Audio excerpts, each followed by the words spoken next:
우리가 나중에 하나님 앞에 서게 될 때에 하나님께서 우리를 보시면서 아무 말도 안 하시지는 않겠죠. 하나님을 뵙게 될 때 우리와 하나님 사이의 대화가 오고 가게 될 겁니다. 그러면 어떤 식으로 대화가 오고 가게 될까?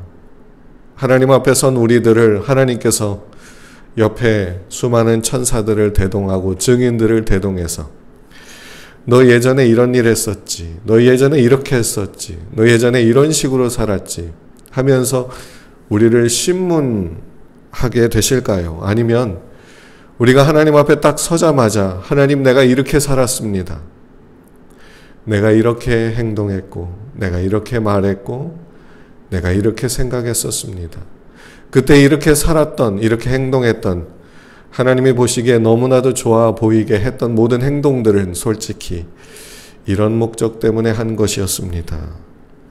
우리가 알아서 자백을 하게 될까요? 하나님이 우리를 신문하실까? 아니면 우리가 다 자백을 하게 될까? 로마서 14장 11절부터 12절에 보니까 이런 말씀이 있습니다. 기록되었을 때 주께서 이르시되 내가 살았노니 모든 무릎이 내게 꿇을 것이요 모든 혀가 하나님께 자백하리라 하였느니라. 이러므로 우리 각 사람이 자기 일을 하나님께 짓고 하리라. 하나님 앞에서 우리가 살아온 삶에 대해서 하나님, 내가 그때 교회 진짜 열심히 갔거든요. 내가 진짜 교회에서 뼈가 빠지게 열심히 봉사했거든요. 내가 사람들 앞에서 진짜 욕 먹어가면서 이렇게까지 희생했거든요. 그런데 하나님, 솔직히 내가 그때 사랑으로 한 게 아니었습니다. 하나님께 뭐라도 얻어보려고 했습니다. 사람들의 이 시선 때문에 그랬습니다. 내 자존심 때문에 그랬습니다. 이러한 그 목적과 동기와 이유와 그런 모든 내용들을 숨김없이 자기가 얘기를 하게 된다는 이야기입니다. 하나님께 말하기 부끄러워서 하나님 앞에 서서 가만히 있으면 하나님이 어떻게 우리 입을 열게 할지 몰라가지고 우리가 무서워하고 두려워할 만한 증인들을 막 내세워서 너 그랬잖아 하면서 우리를 윽박질러서 자백하도록 형사들처럼 경찰들처럼 그렇게 하는 게 아니라 거룩하시고 모든 것을 주관하시고 모든 것의 창조자 되시고 주권자 되시는 하나님 앞에 서게 되면 그 위험 앞에 누구든지 자기의 일을 자기가 다 고백을 한다는 말입니다. 여러분, 이때 자기 일을 자기가 고백할 때 자기의 속을 숨겨가면서 아름답게 좀 이렇게 좋게 포장을 할 수 있을까요? 없을까요? 보통 내시경 검사를 하면 전신 마취를 하는데 그때 마취가 깨면서 자기도 모르는 소리를 막 하잖아요. 근데 하나님 앞에서 얘기할 때는 그런 식은 아닌 것 같아요. 의식이 다 있고 자기가 무슨 말을 하는지 다 알고 자기의 모든 일이 기억이 나고 자기의 모든 삶이 눈앞에 펼쳐지는 상황 속에서 하나님도 그 모습을 같이 보시겠지요. 그 앞에 서서 우리가 말할 때 하나님, 이건요 솔직히 이렇게 해서 이렇게 아름답게 포장이 될 수 있을까요? 아마 하나도 되지 않을 것 같아요. 사람들 간에는 말을 참 조심해야 됩니다. 가까운 사람일수록 배우자끼리 말을 조심해야 되고요. 부모와 자식 간에도 말을 조심해야 됩니다. 아무리 친해도 아무리 모든 걸 다 보고 같이 삶을 같이 살아가고 있어도 할 말이 있고 하지 말아야 될 말이 있습니다. 그리고 해야 될 말이 있어도 뭔가 이렇게 돌려서 말하든지 아니면 조금 더 표현과 언어와 단어와 문장과 의미를 좀 더 바꿔서 말을 해야 되죠. 그래야 서로 상처가 되지 않으니까요. 그런데 하나님 앞에서는 그게 안 돼요. 다 우리의 속까지도 털어놓게 됩니다. 그래서 이 말씀을 생각해 보면요, 우리가 지옥에 가게 되더라도 예수님을 안 믿어서, 예수님 너 안 믿었잖아 하면서 윽박지르고 우리에게 따지고 옆에 막 증인들을 세워서 넌 지옥 이렇게 하는 게 아니라, 자기가 자기를 얘기하면서 나한테 믿음이 없었습니다. 솔직히 난 예수님을 한 번도 믿은 적이 없었습니다. 자기가 그걸 고백하지 않게 될까요? 자기가 그것을 다 그렇게 있는 그대로 고백하고 나는 이러하니 지옥 가는 게 맞겠습니다. 이렇게 되지 않을까요? 우리의 일을 고백하게 될 때. 그런데요, 예수님을 정말로 믿는 사람들에게는 너무나도 감사한 일이 있습니다. 뭐냐면 우리가 우리의 일을 있는 그대로 다 자백할 때 우리의 옆에 서서 우리를 변호해 주시는 분이 있다는 겁니다.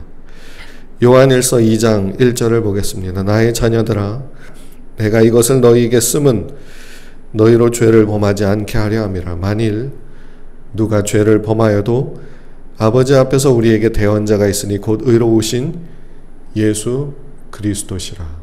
아멘. 여기서 말하는 대언자라고 되어 있는 부분이 헬라어로 파라클레토스입니다. 파라클레토스라고 하는 말은 변호자라는 말입니다. 법정에서 이렇게 얘기를 할 때 당사자가 말을 잘 못하는 경우도 많아요. 아니, 거의 그렇죠. 그리고 법적인 그 용어들, 그 상황들, 논리들을 체계적으로 잘 얘기하지 못할 때가 많습니다. 그러면 옆에서 누가 대신 일어나서 얘기해 주죠. 변호사입니다. 우리가 하나님 앞에 우리의 죄를 자백할 때, 우리의 모든 삶을 있는 그대로 동기와 목적과 이유 모든 거 다 누구에게도 숨기지 못하고 다 하나님 앞에 털어놓게 될 때 그 옆에서 우리를 변호해 주시는 분이 있어요. 예수님, 이 사람이 그때 그런 게 맞습니다. 다 진실입니다. 그런데 이 사람이 그때 회개했습니다. 예수, 저의 보혈로 제가 그의 모든 죄를 다 짊어지고 죽었습니다. 피를 흘리고 죽었습니다. 그는 그 죄에서 자유합니다. 우리가 잊고 있었고 기억하고 싶지 않았던 모든 것까지도 주님께서 옆에서 변호하시며 그 보혈로 우리를 정결케 해 주셨음을 증언해 주시고 우리를 구속하시고 대속해 주셨음을 말씀해 주실 겁니다. 예수님이 우리의 대언자가 되시고 변호자가 되어 주시는 것이 우리에겐 얼마나 큰 은혜요 축복인지 모릅니다. 그런데요, 세상에서도 예수님께서 이렇게 변호자가 되어 주시려면 세상에서도 변호사를 선임하려면 선임 계약을 하죠. 그럼 우리는 예수님을 어떻게 우리의 변호자로 선임할 수 있을까? 아주 간단하지요. 예수님을 나의 구주로, 나의 임금으로 믿고 영접하는 겁니다. 그러면 주님이 우리에게 물으실 겁니다. 뭘 물으실까? 평생을 가면서 우리가 대답해야 될 그것을 우리에게 계속 물으실 겁니다. 여러 개의 질문이 아닙니다. 수십 개, 수백 개, 수천 개의 질문을 우리에게 하는 게 아닙니다. 우리가 예수님을 영접하고 믿고 우리 마음에 모셔드릴 때 그때부터 주님은 우리에게 물으실 겁니다.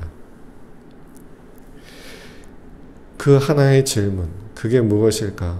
오늘 말씀을 통해서 같이 그걸 나누려고 합니다. 베드로는 여러분도 아시다시피 예수님의 수제자였습니다. 예수님이 군인들에게 붙잡혀가지고 그 뜰 안으로 끌려갈 때 그 끝까지 따라갔던 사람이 베드로입니다.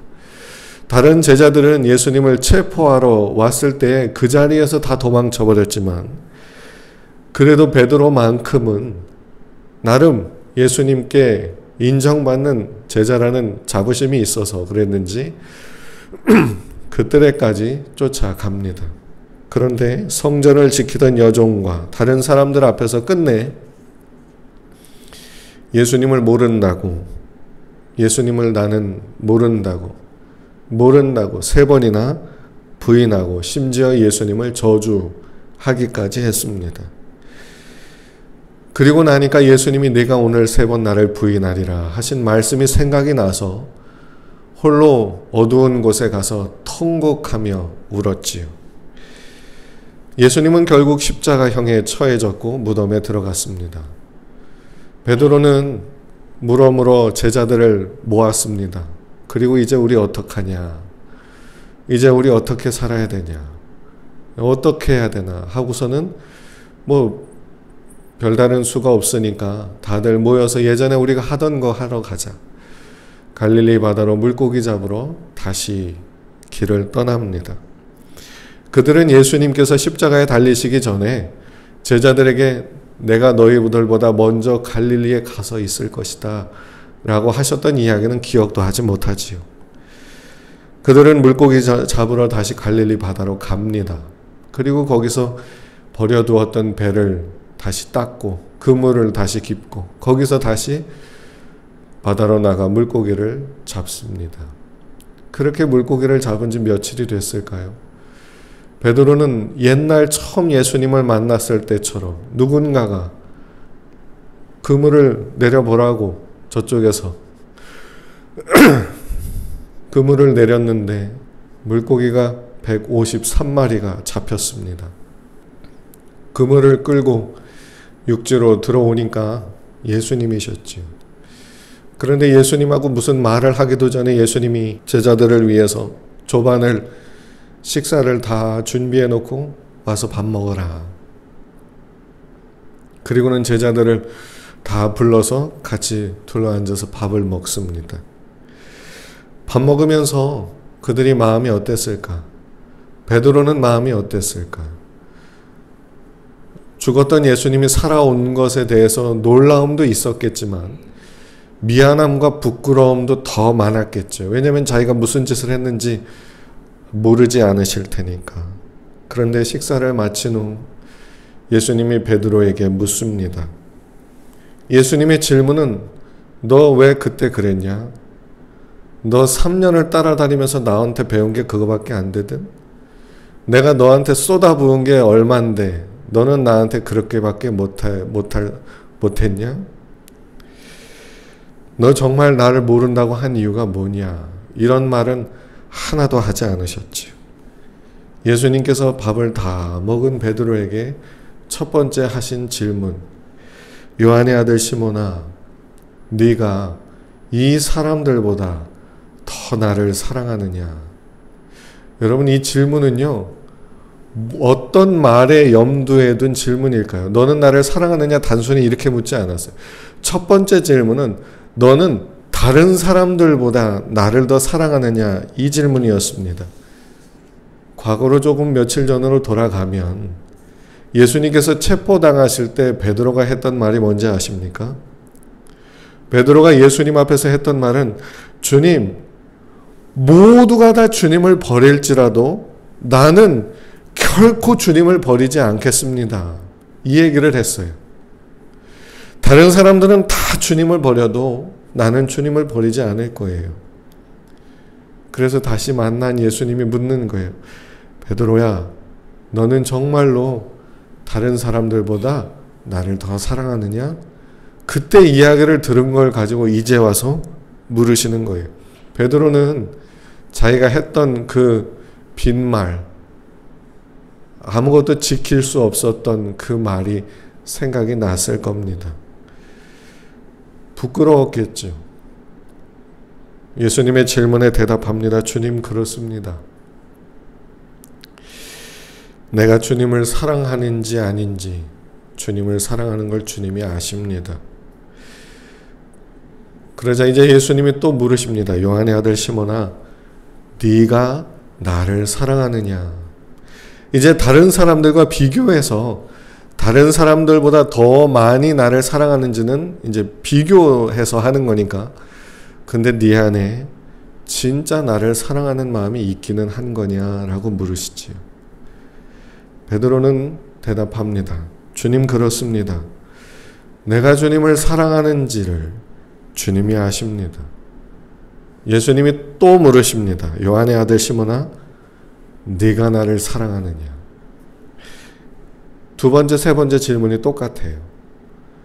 베드로가 이제 근심이 돼요. 왜냐하면 자기의 행동을 아니까. 그런데요, 예수님은 베드로의 행동, 과거의 행적을 다 아시는데도 불구하고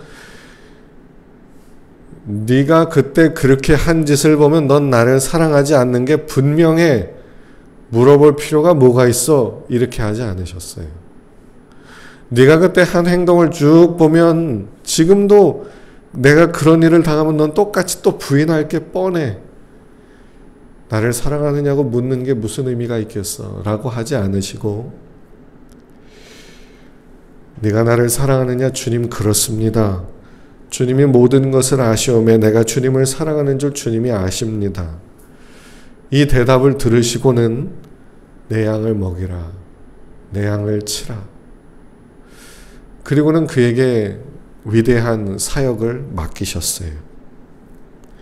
곧 승천하셔서 올라가실 예수님, 그리고 예수님을 이제 눈으로 보는 것은 마지막인 베드로, 이 둘 사이에 오고 간 대화는 너 예전에 왜 그랬어? 너 그때 내가 그랬잖아 하는 이런 이야기는 하나도 없고 사랑에 대한 대화였습니다. 여러분, 기독교 신앙이 뭘까요? 교리, 기독교 신앙의 교리를 인정하고 그것을 부인하지 않고 믿고 붙들고 사는 게 그게 기독교 신앙일까요? 그게 아니라, 물론 교리도 중요합니다. 성경을 벗어나면 안 되니까. 그런데 교리만 붙들고 있는 게 아니라 그 교리를 통해서 예수님과 사랑의 관계를 맺어 살아가는 것이 더 중요한 거지요. 베드로와 예수님의 대화가 우리에게 그것을 보여주고 있지 않습니까? 우리가 기독교 신앙을 가지고 살아가면서 예수님을 사랑하게 되어지는 것, 사랑하는 것은 매우 중요한 요소입니다.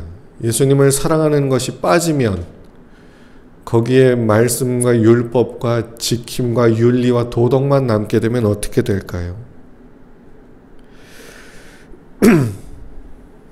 예수님의 질문은 비단 베드로에게만 하시는 질문은 아닙니다. 우리에게도 물으시는 질문이지요. 그런데요, 예수님께서 베드로에게 이 질문을 하시는 때를 보십시오. 베드로가 잘할 때, 베드로가 예수님 옆에 딱 달라붙어 가지고 막 아주 그 의욕과 열정과 그 예수님을 향한 그 막 기대하는 마음이 클 때, 그때 물으신 게 아닙니다. 베드로가 죄책감에 시달리고 예수님 앞에 못할 짓이 진짜 너무 많아가지고 숨을 수밖에 없고 마음이 힘들고 고통스럽고 괴로울 때, 그때 와서 물으시는 겁니다. 네가 나를 사랑하느냐? 그런데 예수님의 이 질문은 베드로가 3번 부인한 것을 예수님이 기억하시고 똑같이 3번을 물으시지요. 마치 그것을 상쇄시켜 가는 것처럼, 마치 지우개로 하나씩 지워가는 것처럼, 네가 나를 사랑하느냐, 저 사람들보다 더 사랑하느냐 물으시며 과거에 예수님을 부인했던 그걸 이렇게 지워가는 것 같아요. 하나씩 하나씩. 그리고 베드로로 하여금 진솔하게 진심으로 대답할 수 있도록 이끌어 주셨지요. 여러분, 우리도 이 질문을 받고 있습니다. 이 질문은 지금도 있고 앞으로도 있고 주님 앞에 서게 될 때, 그때 마지막으로 물으시게 될 겁니다. 주님 앞에, 하나님 앞에 서게 되기 전에는 거짓말할 수 있어요. 그런데 하나님 앞에 딱 서게 되면, 우리의 상황을 우리가 스스로 직고하게 될 때가 되면 그때는 거짓말을 못하게 될 겁니다. 진짜 자기 속에 있는 이야기를 하게 되겠지요. 여러분, 예수님을 왜 믿으십니까? 두려움 때문에 믿으십니까? 지옥 갈까 봐 두려워서? 그럴 수 있습니다. 그런데 그 마음이 주님을 사랑하는 마음이 되게 하셔야 합니다. 요한계시록 21장 8절은 이렇게 말합니다. 두려워하는 자들과 믿지 아니하는 자들과 흉악한 자들과 살인자들과 음행하는 자들과 점술가들과 우상 숭배자들과 거짓말하는 모든 자들은 불과 유황으로 타는 못에 던져지리니 이것이 둘째 사망이라. 이 맨 앞에 나오는 내용이 뭐죠? 이 구절의 맨 앞에 두려워하는 자들과 믿지 아니하는 자들이 맨 앞에 나와야 될 것 같은데 두려워하는 자들이 맨 앞에 나왔어요. 두려워하는 거, 예수님이 그의 모든 것을 다 피 흘리고 몸 찢어 주셨는데, 우리에게 그 생명을 주셨는데 왜 두려워하냐? 그런 이야기 아니겠습니까? 왜 믿지 못하냐? 진짜 복음을 믿게 되면 값없이 우리에게 베푸시는 그 은혜와 사랑 때문에 예수님을 사랑하게 되어집니다. 비록 우리의 사랑이 작을지라도 그 사랑이 너무 작아서 세상의 유혹에 쉽게 넘어지지만 그 사랑이 있습니다. 그 사랑이 있어서 없다고 부인은 못해요. 그런데 사랑한다고 고백하기는 미안하지. 그런데 여러분, 주님 안에서 이 사랑을 키워가십시오. 이 사랑을 키워가십시오. 하나님은 우리가 율법을 따라서 의롭고 바르게 살아내는 것보다 예수님을 사랑하는 마음으로 그 뜻을 따라 살아가는 것을 더 기쁘게 여기십니다. 여러분들은 바리새인들을 알 겁니다. 바리새. 근데 우리는 바리새라고 하지만 원래 명칭은 바리사이라고 합니다. 이 원어의 뜻을 보면 분리된 사람, 구분된 사람이라는 의미인데, 이들은 율법을 지키는데 목숨을 내놓은 사람들이지요. 율법을 충실히 지켜내므로 하나님 앞에 설 수 있다. 율법을 충실히 지켜내므로 하나님과 똑같이 거룩해질 수 있다. 이렇게 믿은 사람들입니다. 그러다 보니까 이 사람들은 율법 하나하나에 정말 목숨을 걸었습니다. 옷자락의 술 하나까지도, 맹세하는 것, 그리고 안식일과 정결 예식과 11조와 지켜내는 모든 것들에 목숨을 걸고 하나하나 지켜냈습니다. 그리고 율법을 지키지 않는 자들과 철저하게 선을 그어서 그들과 어울리지 않았습니다. 그리고 이방인들에 대해서는 접촉도 하지 않았습니다. 세리나 매춘부 같은 죄인들에 대해서는 철저하게 정죄하고 멀리했습니다. 그리고 그들과 같지 않다 우리는. 이러한 자부심을 가지고 살았습니다. 이러한 모습이 당시 많은 유대인들에게는 굉장한 도전이 됐지요. 이 바리새인들은 인구로 보면 5%도 안 되는 적은 수였지만 그들의 이러한 철저한 율법적인 모습 때문에 굉장한 사회의 영향력을 갖게 됐고, 사내들인 공의회도 들어가서 그 나라, 그 민족을 위한 결정에도 영향을 끼쳤습니다.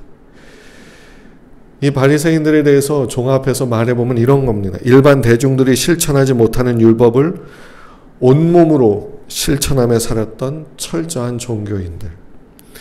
대중들과 다른 삶을 살았기에 대중의 지지와 칭찬을 받았던 종교인들. 심지어 예수님도 칭찬을 하셨어요. 내가 너희에게 이르노니 너희가 서기관과 바리새인과 같지 않으면 결단코 천국에 못 간다. 그런데 이상한 거는요, 예수님께서 바리새인들을 칭찬한 건 딱 이 한 군데뿐이라는 거예요. 나머지는 정반대였습니다. 성경 여러 곳에서 예수님은 바리새인들을 무섭게, 혹독하게 책망하셨습니다. 왜 그러셨을까? 이유는 하나입니다. 요한복음 5장 42절을 보면 다만 하나님을 사랑하는 것이 너희 속에 없음을 알았노라. 하나님을 사랑하는 것이 없어요. 하나님을 사랑함이 없었기에 하나님이 보내신 예수님도 사랑하지 않았고 어떻게든 예수님에게서 흠을 찾아내서 메시아가 아니라는 걸 증명해내려고 노력을 했었지. 예수님은 끝까지 그들을 어미 닭의 악을 품듯 품으려 했으나 그들은 거절했습니다.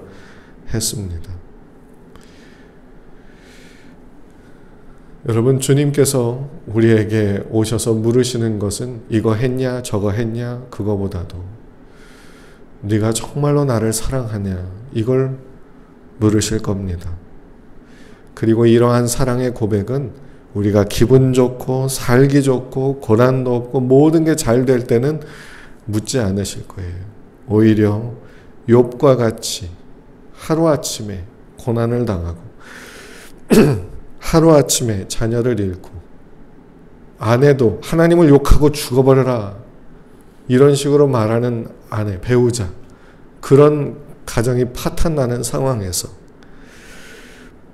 왜 이런 일이 벌어지는지 하나님의 인도하심인 건 알겠는데 납득도 되지 않고 하나님께 따져 묻고 싶고 하나님께 진짜 손가락질하면서 왜 그러시느냐고 막 분이 일어나는 그때 주님이 와서 물으실 겁니다. 네가 나를 사랑하느냐. 감사한 건 한 번만 묻지 않으신다는 거지요.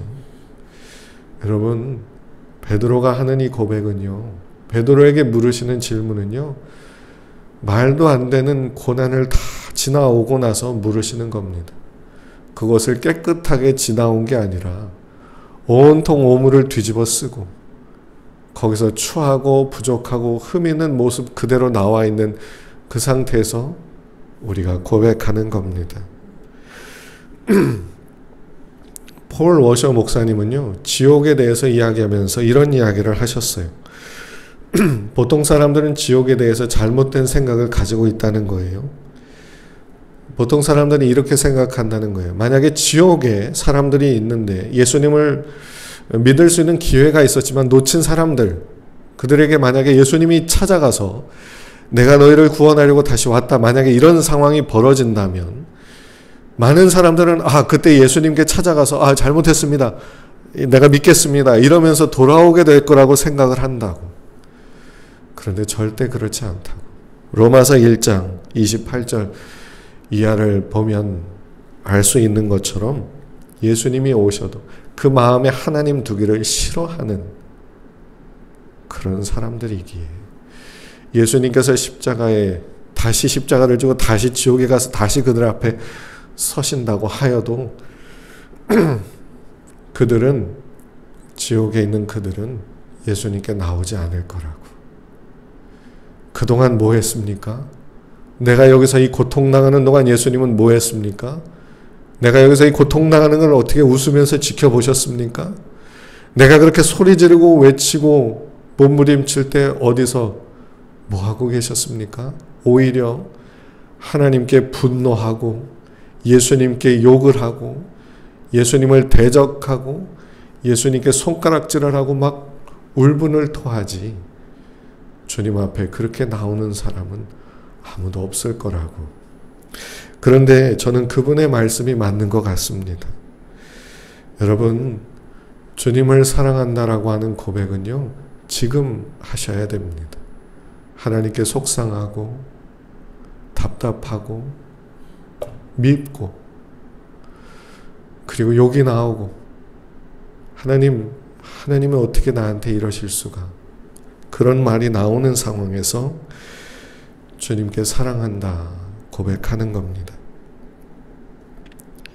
주님의 질문은 네가 나를 사랑하느냐라고 하는 것은 아주 짧은 하나의 문장이지만 거기에는 큰 의미가 담겨 있어요. 내가 너를 구원해서 너를 위해서 십자가에 피 흘리고 죽어서 너를 살려냈다. 나는 너를 사랑하고 천국에 들어가도록 붙들어낼 거야. 그런데 너가 살아가면서 이런 고난을 겪어야 되고 아픔을 겪어야 되는 상황들이 있어. 너한테 다 설명해 줄 수는 없지만 그런 고통을 겪어야 된다. 그런데 그 고통을 겪어내면서 울고 불고 화나고 속상하고 답답하고 소리 지르고 몸부림치고 하나님께 등 돌리고 외면할 수밖에 없는 그런 상황에서 그 모든 고통과 아픔을 끌어안고서 예수님 사랑합니다. 내가 믿겠습니다. 더 사랑하겠습니다. 그렇게 고백할 수 있겠느냐라고 묻는 겁니다. 주님도 십자가를 끌어안고 우리를 향한 사랑을 보여주셨듯이 주님도 우리에게 우리가 지는 십자가를 지고 주님을 사랑할 수 있겠느냐고 물으신다는 거지요. 처음부터 사랑한다는 고백이 안 나올 겁니다. 원망과 한탄과 속상함과 분노가 나올 겁니다. 그러나 좋습니다. 지금은 괜찮습니다. 아직 마지막이 아니니까요. 하나님 앞에 마지막 서서 해야 되는 고백의 순간이 아니기에 불평할 거면 지금 하십시오. 화낼 거면 지금 하십시오. 하나님께 소리 지를 거면 지금 하십시오. 하나님, 내가 주님 못 믿겠다고, 나 이렇게 신앙생활 못 해먹겠다고 지금 얘기하십시오. 그리고 다 속에 있는 얘기를 하셨다면 주님의 마음을 한 번쯤 생각해 보십시오. 주님의 십자가를 한 번쯤 생각해 보십시오. 주님께서 모든 걸 내어주시고 우리를 구원해내려 하시는 그 끈질긴 사랑을, 주님이 당하신 모욕과 주님이 당하신 고통과 그 아픔을 한 번쯤 생각해 보십시오. 그리고 힘이 되거든 사랑합니다. 사랑합니다 하지 못하겠거든 베드로처럼 내가 주님을 사랑하는지 주님이 아십니다 라고 고백해 보십시오. 주님께서 우리를 위해서 베푸셨던 은혜와 기꺼이 짊어지신 십자가, 거기서 고통당하시면서도 우리가 죄와 저주에서 벗어나 하나님의 자녀가 되어 생명을 누리는 것을 기쁘게 여기셨던 그 예수님, 그 은혜와 사랑을 안다면 우리가 예수님께 사랑합니다라고 고백할 수 없는 그런 상황이라고 하는 건 존재할 수 없다라는 걸 알게 되실 겁니다. 지금까지는 그렇게 고백 못하셨어도 좋습니다. 그러나 이제부터 해보십시오. 우리에게 베푸시는 그 은혜와 사랑과 도우심과 보호하심을 하나씩 깨닫게 되어 갈 때마다 주님을 사랑하는 성도들이 되시기를 축복합니다. 탕자를 기다리듯 기다려주시고 요나에게 설득하듯 넌지시 말씀하며 설득하시고 요셉의 고난 속에서도 그의 발걸음을 끝까지 지켜내셨던 그 하나님, 그 하나님을 사랑할 수 있게 되시기를 축복합니다. 지금은 사랑 고백보다 한탄과 이것저것 구할 것들이 산더미 같이 쌓여 있을지라도 그래도 시작해 보십시오. 주님의 변호와 도우심을 당연히 여기지 말고 감사하며 살아보시기를 축복합니다. 하나님 앞에 우리가 서게 될 때, 우리가 우리의 모든 일을 직고하게 될 때 우리 속에서 내가 주님을 사랑합니다. 내가 하나님을 사랑합니다. 라고 고백하게 될 수 있기를 바랍니다. 날마다 주님의 사랑을 깨닫고 그것을 느끼고 경험하고 누리고 또한 힘내어 고백해 볼 수 있는 저와 여러분들이 다 되시기를 주님의 이름으로 축복합니다.